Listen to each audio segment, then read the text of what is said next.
संघर्ष side side side पाहिजे या पहिला सेटअप नेट काढा तुम्ही घ्या पहिला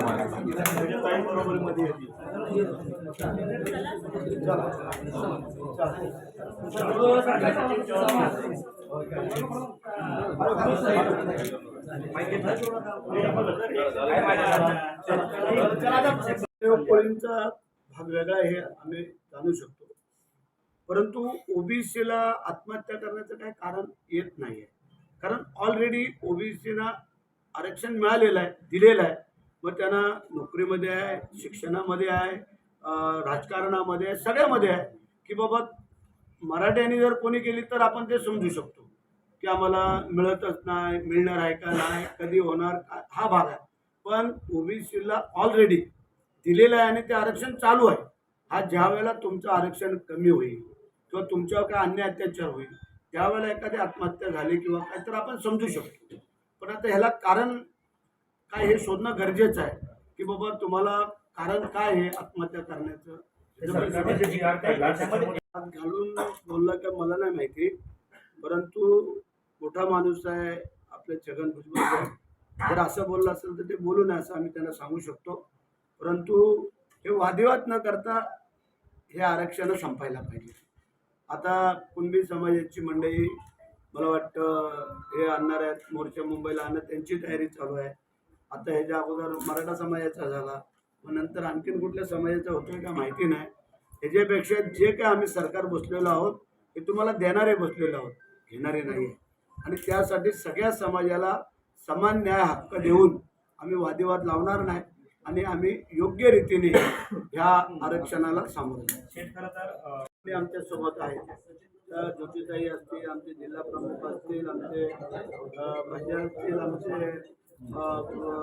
आबंगराव असतील किंवा आमचे तालुका प्रमुख संपर्क, सगळीच मंडळी आज या ठिकाणी आहेत. म्हणजे आमची इच्छा आहे की जे वरती आमचे नेते मंडळी जे ठरवणार आहेत की महायुती लढावी, आमची त्याला तयारी आहे, आमच्या कार्यकर्त्यांची पण तयारी आहे.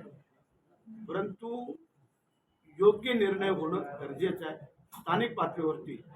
आणि तिथे एखादं काय पाठीपुढं असेल ते आम्ही शकतोय, परंतु कोणी कोणाला एकदमच फाट्या मारायचा प्रयत्न झाला तर मग तो विचार वेगळा होईल. पण आता आमचं म्हणणं आहे की आम्ही महायुतीमध्ये लढणार. व्हायला कुठल्याही समाजाचे असं होऊ नये असं आम्हाला, जसं आम्ही शेतकऱ्यांना आव्हान करतो की तुम्ही आत्महत्या करू नका, काय नाही तुम्ही मार्ग तोडगा काढू, तसं आम्ही हा तोडगा काढायला बसलेलो आहोत. की असं नाही की सरकार पळणार आहे, त्यातनं तोडगा काढतो. म्हणून मागच्या वेळेला जे काय आम्ही एकनाथ शिंदे साहेब सरकारमध्ये मुख्यमंत्री होते तेव्हा त्यांनी काढला, आता देवाभाऊ त्याच्यामध्ये ते तोडगा काढतायत. काहीतरी आम्ही करतोय ना, असं नाही ना की स्वस्त बदलोय, लक्ष देत नाही, तुम्ही काही करा असं नाही आहे.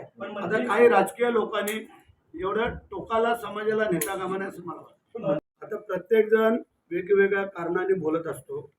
सरकारची जबाबदारी आहे आणि ते आमचे मुख्यमंत्री, आमचे उपमुख्यमंत्री आणि आम्ही मंत्रिमंडळ, आम्ही सगळे मंडळी ह्या काळजीमध्ये आहोत की कोणाचंही नुकसान न होतं.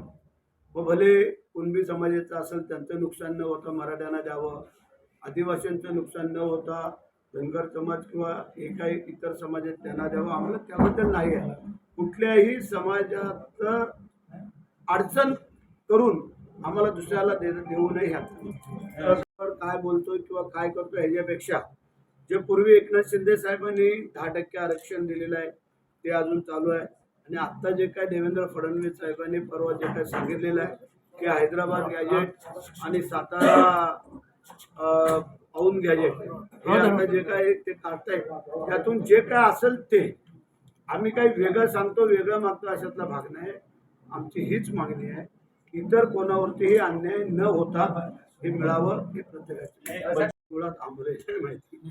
ज्या वेळेला आम्ही टीव्हीला पेपरला जाहिराती सगळ्या कटआउट लावलेले पाहिल्यानंतर आम्हाला कळलं त्याचा कोणाला तेवढा उलगडा झाला नाही. परंतु हरकत नाही आहे, शिवाजी महाराजांना जर पुष्पांजली वाहत असतील तर वाईट काय आहे, चांगली बाब आहे ना की शिवाजी महाराजांना त्यांनी पुष्पांजली वाहिलेली आहे की त्यांनी इतर कोणाला वाहिलेली नाही. तेव्हा ते स्वतः होते मंत्रिमंडळात किंवा आमच्यासोबत, त्यावेळेला त्यांना काही सुचलं नाही आहे. आता बाहेर पडल्यानंतर जनतेला आकर्षित करून घेण्यासाठी किंवा लोकांना आपलंसं करण्यासाठी तुम्हाला काय ना काहीतरी सांगण्यासाठी हे वक्तव्य काय ना काहीतरी करत असतात. सगळ्याच वक्तव्यांकडे गांभीर्याने घ्यावं असं मला वाटत नाही. भाऊ मध्यंतरी